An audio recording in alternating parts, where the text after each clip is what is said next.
Okay, for $1 million, do you think it would be easier for you to have less strokes than Tiger Woods on a par five, or be able to score 1 point against Serena Williams with 5 attempts? To get 5 points, could you score one against Serena Williams? I would say getting. I feel like Tiger's always gonna hit a birdie on that par five at least in his worst case, and for me as the experienced golfer I am for $1 million, I'd probably best case scenario bogey the hole. So I'd have to go with Serena just because like I feel like I could get lucky with 1 point where she can maybe miss hit a forehand, miss hit a backhand, and I could probably figure out a way to stay alive in a point maybe. Depends if I'm serving or not. I don't know. But I think for $1 million I would pick to go against Serena for out of those 5 points to get a point.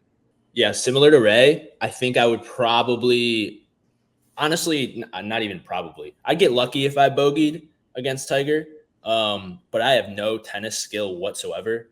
Like, so I don't even think I could get lucky against Serena. I can't even get the ball over the net in tennis. So while I don't think I would beat Tiger, I still think that would be the better chance. Oh, so you're going with Tiger? Yeah, I'm going with Tiger. I'm going with Tiger. Yeah. Wow. Got you. And it's interesting because we're talking about like today, as they are today, both of them. Yeah. I just know I don't have a shot on the golf course. Like I've played golf maybe like less than 50 times in my life have I played a round of golf. So I played a lot of tennis. So I think like what Ray said, I think Serena could potentially have an error, and like I would probably be banking on that. But there's no shot I could even probably get a bogey. Could you beat Prime Serena?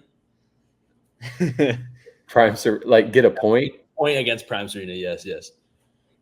I mean, again, I would have to bank on just like hitting the ball in. Like, can I get the ball back over the net and get it in, and maybe she messes up or something? Yeah. But no. I would just play it so safe and hope she like hits the tape on the net or something and get lucky. I wouldn't even be able to react fast enough to her serve.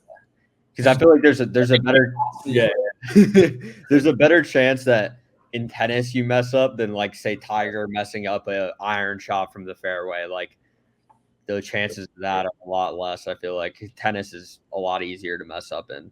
Yeah. $4 million. Would you rather face Joey Chestnut in a hot dog eating contest? You have a 20-second head start and you're going to go for 2 minutes, all right? Or would you rather face Jason Tatum in one-on-one, but you have 5 points to start? And we're going to 11? We're going to 11, yes. Yeah. All right, well, I can answer first. I think I'd probably go just with the way the finals are going right now. I feel like I would go against Tatum just because, like, I feel like Tatum's not even the best player out there right now. We all have been seeing the stuff, but he's been kind of, I don't know. So I'd probably go against Tatum. I'd probably lose still, but I feel like Joey Chestnut, he's just the goat of hot dog eating. We see him every year on Coney Island, and I feel like I could eat maybe 1.5 hot dogs in 20 seconds, and he does that 1.5 hot dogs in 5 seconds. So, like, how big is the head start anyway? Yeah. 5 points against Tatum. He's probably going to miss a few shots. We've been watching him in the finals, so I think there's a chance. Ray's got something against Tatum. I'm telling you, Ray has out for Tatum. Yeah, I mean, yeah. So I get a 20-second head start against Joey. Mm-hmm. So basically, in 1 minute and 40 seconds, I've got to be able to eat more hot dogs than he can. Yeah, I don't think it's going to happen. I don't think it's going to happen. I think the easier one for me would be Tatum. Again, like Ray said, not that I would be able to pull it off and win the game, but I still think if I had my shot for $1 million, which one am I going to pick? Like, I'm 5 up against Jason Tatum, going to 11.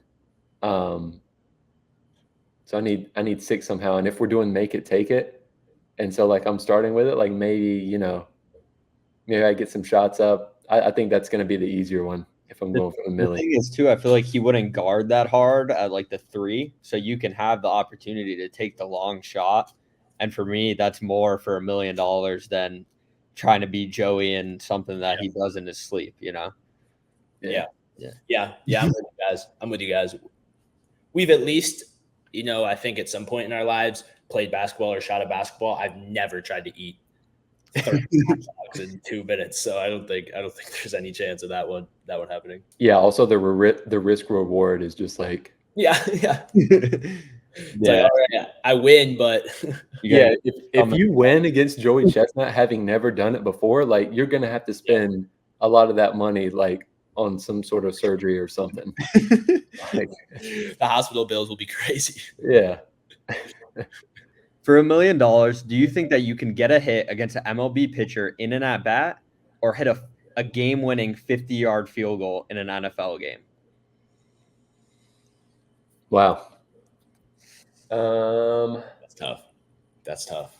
You have the rush coming at you in the NFL game? Yeah, it's the full thing, and something's on the line.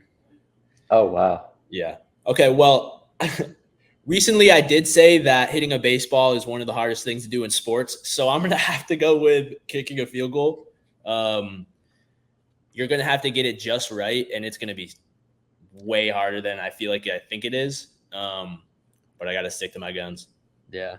Again, like the last scenario, I don't think I would be able to accomplish either one.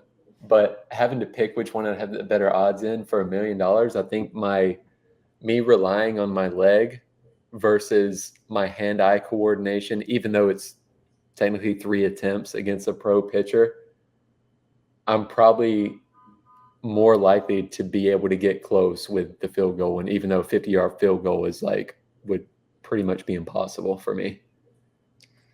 For me, I feel like just so like the better odds for me in like $4 million, like the thing with the kick is like there's gonna be pressure and like I can barely probably kick a 20-yard field goal, like get it off the floor, and like against the MLB pitcher though, like if I'm swinging the bat 3 times in the middle of the zone, hoping for contact, I feel like I would have to go with the kick though, just because like I feel like you can get insanely lucky and maybe get some trajectory, but I still don't know. It'd be really tough for me, but I'd probably go the kick. I mean, if you have a good person that's setting it up for you, like Yeah. your ability to make contact with that football in your foot is way higher, I feel like, than what your ability is going to be to make contact with the baseball and the bat. Yeah, I agree. So at least you're probably making contact, right? But you never know. The thing is too is like I feel like it's pretty similar because like in baseball you have all these people that are able to hit MLB pitchers, and then in the NFL there's really only like 32 kickers at a time that really can, So like I feel like the sample size isn't as big as we think for how easy kicking or how hard kicking really is. So like that's why I'm up in the air about it, just because like I'm swinging a bat 3 times in the middle of the zone hoping, and like I have a good chance of getting the ball past the infield if I make a decent amount of contact, like depending on the infielder. So I don't know. That's why I was up in the air, but the kick just makes more sense, like you said, with the contact situation. Because like I could miss and I could swing and miss every single pitch and go home with no money, So we're all going with the kick? Yeah. Yeah, all kick. There you go. All kicks.